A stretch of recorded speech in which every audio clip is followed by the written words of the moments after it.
मार्च का महीना मिथुन लग्न व कर्क लग्न के जातकों के लिए कैसा रहेगा? मार्च के महीने में मिथुन लग्न व कर्क लग्न के जातकों का स्वभाव कैसा रहेगा? आपके करियर व फाइनेंस की स्थिति क्या कहती है? वहीं दूसरी तरफ भाग्य व स्वास्थ्य क्या कहता है?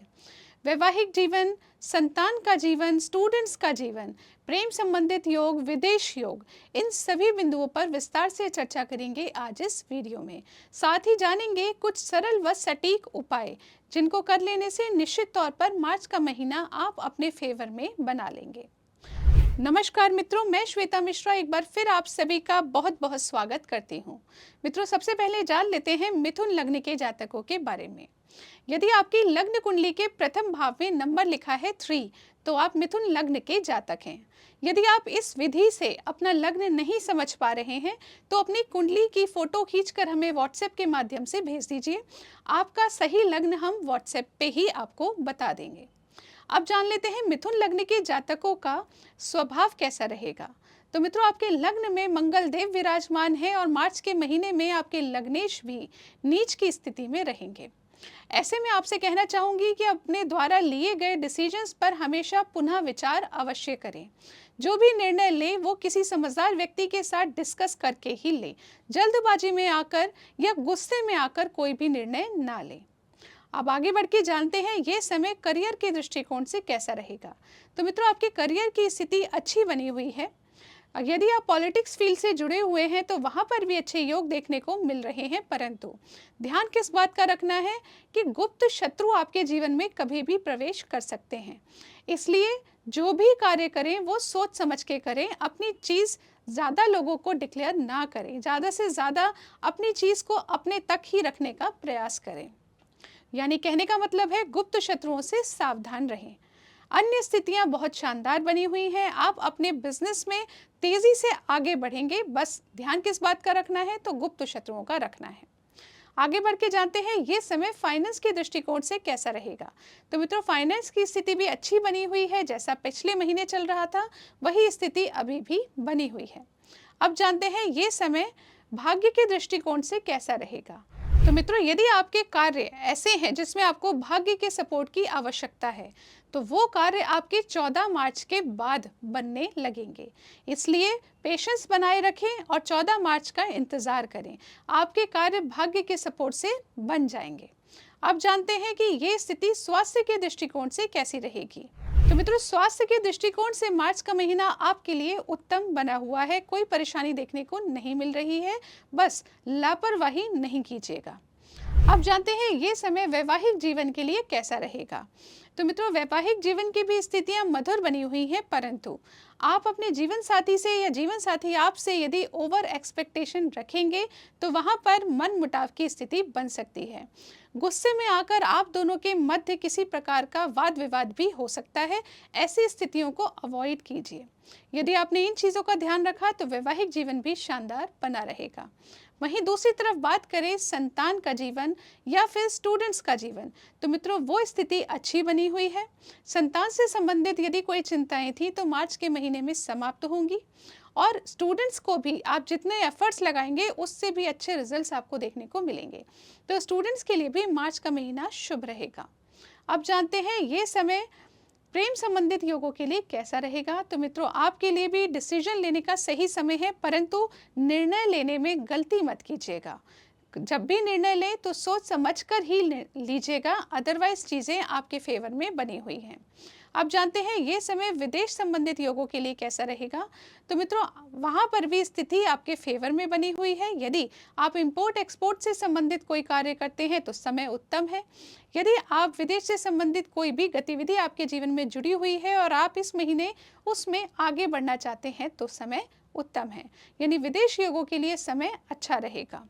अब जान लेते हैं मिथुन लग्न के जातकों को कौन से उपाय करने चाहिए ताकि आने वाले चैलेंजेस आपके लिए अपॉर्चुनिटीज में कन्वर्ट हो जाएं। तो पहला उपाय आपको करना है हनुमान चालीसा का पाठ। जी हाँ मित्रों, यदि आप हनुमान चालीसा का पाठ करते हैं तो निर्णय लेने में आपकी क्षमता बढ़ जाएगी। इसके साथ ही दूसरे नंबर पर आपको करना है ओम बुम बुद्धाय नमः। इस मंत्र का जाप आप अवश्य करें। यदि आपने इस मंत्र का जाप किया तो निश्चित तौर पर आपका स्वभाव भी उत्तम बना रहेगा, वैवाहिक जीवन की स्थिति भी अच्छी बनी रहेगी। वहीं दूसरी तरफ आपके कर्म क्षेत्र में यानी करियर में भी उतार चढ़ाव की स्थिति समाप्त होगी। तो बुद्ध का मंत्र करना आपके लिए सर्वाधिक उचित रहेगा। यदि आपने इन दोनों रेमेडीज को किया तो निश्चित तौर पर मार्च का महीना आपके लिए फेवरेबल रहेगा। अब आगे बढ़ के जान लेते हैं कर्क लग्न के जातकों के बारे में। यदि आपकी लग्न कुंडली के प्रथम भाव में नंबर लिखा है 4 तो आप कर्क लग्न के जातक हैं। ऐसी स्थिति में सबसे पहले चर्चा कर लेते हैं आपके स्वभाव की। तो मित्रों, कर्क लग्न के जातकों का स्वभाव सामान्य बना रहेगा। जैसे आप हैं वैसे ही आप इस महीने रहेंगे। कोई अन्य प्रकार की परेशानी का सामना आपको नहीं करना पड़ेगा। स्थितियां नॉर्मल बनी रहेंगी। वहीं बात करें आपके करियर की स्थिति कैसी रहेगी तो मित्रों वहां पर भी स्थिति सामान्य बनी हुई है। यदि आप किसी भी प्रकार से इंपोर्ट एक्सपोर्ट का कार्य करते हैं तो आपको अच्छे फल देखने को मिल सकते हैं। विदेश से संबंधित कोई भी गतिविधि से यदि आप जुड़े हैं तो समय आपके लिए उत्तम रहेगा। अब बात करें फाइनेंस की तो फाइनेंस के दृष्टिकोण से भी समय उत्तम बना हुआ है। जिस प्रकार की स्थिति आपकी चल रही थी उसमें थोड़ा सा बेटरमेंट देखने को मिलेगा। अब बात कर लेते हैं ये समय भाग्य के दृष्टिकोण से कैसा रहेगा। तो मित्रों, भाग्य के दृष्टिकोण से काम अटकते हुए दिख रहे हैं। यानी यदि आप कार्य भाग्य भरोसे छोड़ देंगे तो अटक सकते हैं। मेहनत इस महीने आपको थोड़ी ज़्यादा करनी पड़ सकती है। तो मेहनत से जी अगर आपने नहीं चुराया और अथक परिश्रम आप करते रहे तो निश्चित तौर पर आपके ही माध्यम से आपके कार्य बन जाएंगे। भाग्य भरोसे मार्च के महीने में नहीं बैठना है। वहीं आगे चल के बात करें ये समय स्वास्थ्य के दृष्टिकोण से कैसा रहेगा। तो मित्रों, स्वास्थ्य के प्रति लापरवाही करना तो कर्क लग्न के जातकों को अलाउड ही नहीं है, क्योंकि शनिदेव अभी भी आपके अष्टम भाव में विराजमान है। तो इस महीने भी अपना पूरा ध्यान रखिए, परंतु यदि आपने लापरवाही नहीं की तो स्वास्थ्य से संबंधित परेशानियां अब नहीं बढ़ेंगी। अब आगे चल के जान लेते हैं ये समय वैवाहिक जीवन के लिए कैसा रहेगा। तो मित्रों, वैवाहिक जीवन की स्थिति सामान्य बनी हुई है। बस आपको अपने जीवन साथी के साथ ओवर एक्सपेक्टेशन नहीं करनी है और कोई भी बात की स्टोरी अपने दिमाग के अंदर नहीं बनानी है। यदि आपको किसी बात को उलझ रहे हैं, यदि आप किसी निर्णय को लेने में समझ नहीं पा रहे हैं तो अपने जीवन साथी के साथ बैठकर डिस्कस कीजिए, बजाय कि किसी बात का अनुमान मन में लगाकर अन्यथा ही परेशान होते रहें। तो कहना चाहूँगी यदि आप जीवन साथी के साथ अपनी कम्युनिकेशन को बनाकर रखते हैं तो आपके वैवाहिक जीवन की स्थिति शानदार बनी रहेगी। वहीं बात करें यदि संतान की और स्टूडेंट्स की तो मित्रों आपके लिए भी स्थिति अच्छी बनी हुई है, शानदार बनी हुई है।